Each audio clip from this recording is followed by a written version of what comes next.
pomul de iarnă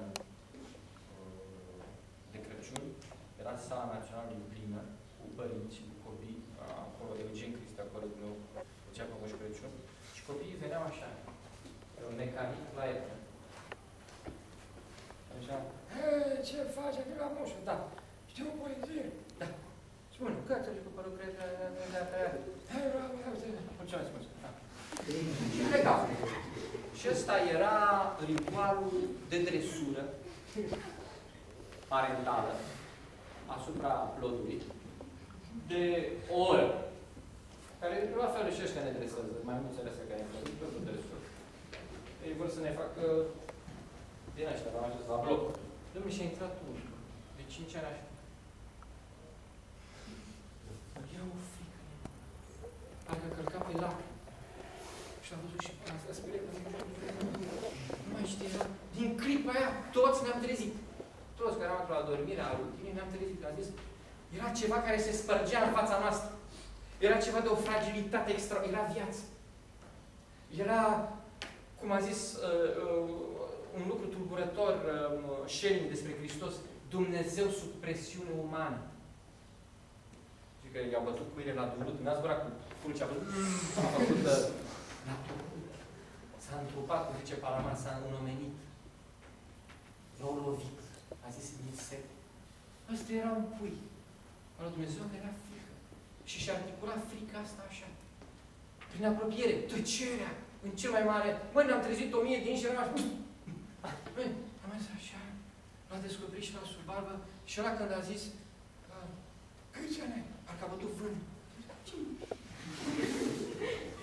Știi o poezie, moșul, dacă îți o poezie.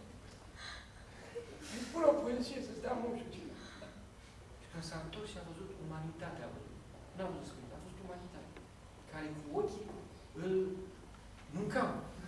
A văzut chimera asta cu 1000 de capete și a zis, vezi, rândunele se duc, se scutur frunzele de munc și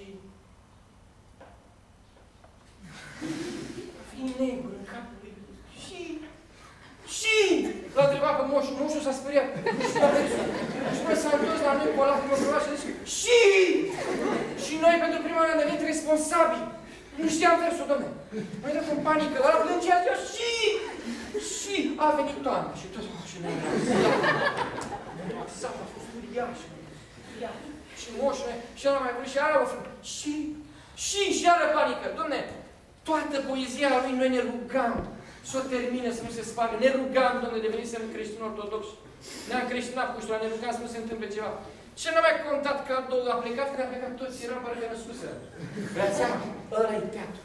Aia este viața. Acolo este copilul lui Dumnezeu. Ceilalți erau copiii părinții.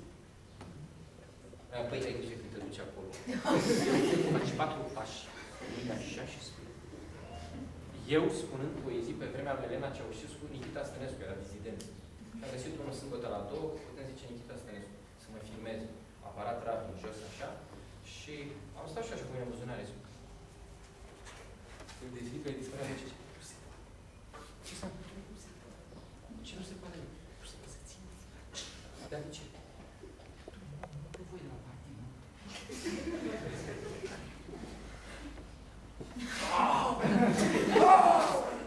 Stop! Ești nebun! Nu știu. Cum nu știi tu? Era vorbe pe coduri. Și ce să știu, dom'le, că stau așa? Păi nu știi ce? Nu știu. Nu le ține dacă nu știu. Mai ales m-am bun acasă, că Ceaușescu stătea așa. Mă, să stau așa? Nu, dom'le, sunt ce vorbesc. Stai așa. Și cum să zic poezia? Da, și merg și către noi.